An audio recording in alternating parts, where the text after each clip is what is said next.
गांव के किनारे एक पुरानी हवेली खंडहर बन चुकी थी। लोग कहते थे कि वहां कोई जाता तो वापस नहीं लौटता। अजीबोगरीब आवाजें, अंधेरे में चमकती परछाइयां और एक अनसुलझा रहस्य हवेली के चारों ओर फैला था। मोहन, एक साहसी युवक, इन कहानियों को सिर्फ अफवाह मानता था। लेकिन जब एक रात उसे खुद अजीब सपने आने लगे और हवेली से अजीब बुलावा सुनाई दिया, तो उसने इस रहस्य से पर्दा उठाने की ठान ली। क्या वह इस भूतिया हवेली की सच्चाई जान पाएगा, या फिर वह भी उसी रहस्य का हिस्सा बन जाएगा?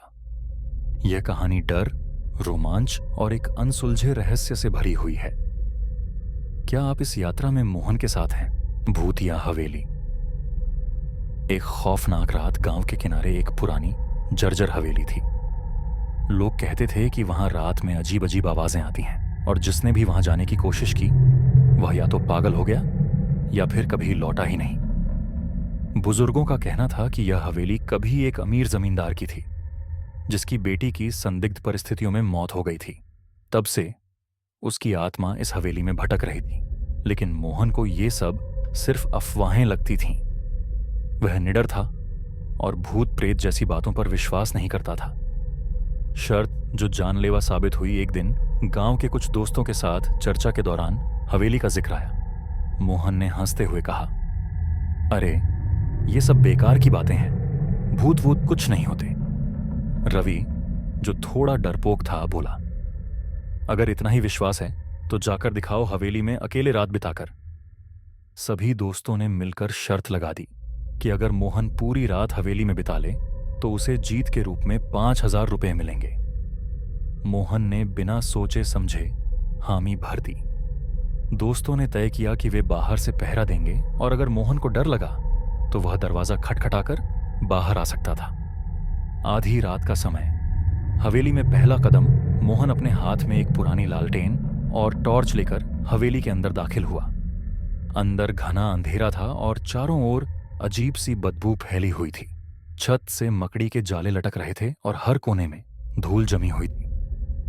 हवेली में घुसते ही उसे महसूस हुआ कि ठंडी हवा का एक झोंका उसके शरीर से टकराया। जैसे ही उसने आगे कदम बढ़ाया, उसे लगा कि उसके पीछे कोई परछाई हिली। उसने तुरंत टॉर्च घुमाई, लेकिन वहां कुछ नहीं था। अचानक एक खिड़की जोर से धड़ाम की आवाज के साथ बंद हो गई। मोहन का दिल जोरों से धड़कने लगा, लेकिन उसने खुद को संभाला और आगे बढ़ा। आवाजें जो खौफनाक थीं। कुछ ही देर बाद हवेली में धीमी धीमी फुसफुसाहटें सुनाई देने लगीं। ऐसा लग रहा था जैसे कोई उससे कुछ कहना चाहता हो। मोहन ने सोचा कि यह उसका भ्रम होगा, लेकिन तभी उसे किसी के कराहने की आवाज आई, बचाओ, मुझे बचाओ। मोहन ठिठक गया। यह आवाज एक कमरे से आ रही थी। उसके रोंगटे खड़े हो गए, लेकिन उसने हिम्मत जुटाई और दरवाजा खोला। कमरा बहुत पुराना था।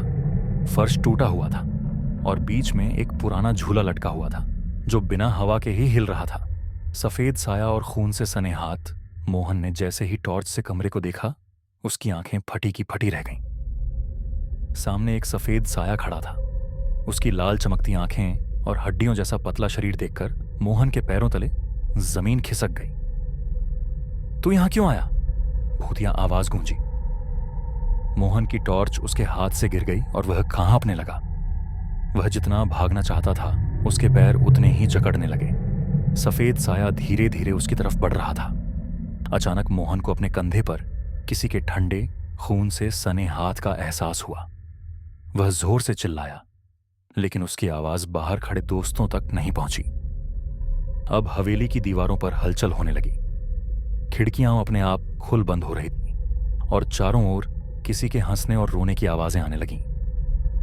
भागने की कोशिश। मोहन ने खुद को किसी तरह झटके से छुड़ाया और दरवाजे की ओर भागा। लेकिन जैसे ही उसने दरवाजा खोला, सामने वही सफेद साया खड़ा था। इस बार उसकी आंखों से खून की धार बह रही थी। तू अब यहां से जिंदा नहीं जा पाएगा। मोहन ने हिम्मत करके जोर से दरवाजा धक्का दिया और दौड़ते हुए सीढ़ियों की ओर भागा। तभी अचानक उसकी टांगों में किसी ने जोर से पकड़ लिया। उसने नीचे देखा तो वहां जमीन से एक कंकाल निकला हुआ था, जो उसकी टांगें पकड़कर उसे अंदर खींच रहा था। मोहन ने पूरी ताकत से खुद को छुड़ाया और भागते हुए हवेली का दरवाजा तोड़कर बाहर निकल आया। बाहर खड़े दोस्तों ने जब उसे देखा तो वह पसीने से लत और पूरी तरह सहमा हुआ था। वह कुछ बोल नहीं पा रहा था। इसके बाद क्या हुआ? सुबह गांव वालों ने जब मोहन की हालत देखी तो उन्होंने हवेली को हमेशा के लिए बंद करवा दिया। उस दिन के बाद मोहन कभी पहले जैसा नहीं रहा।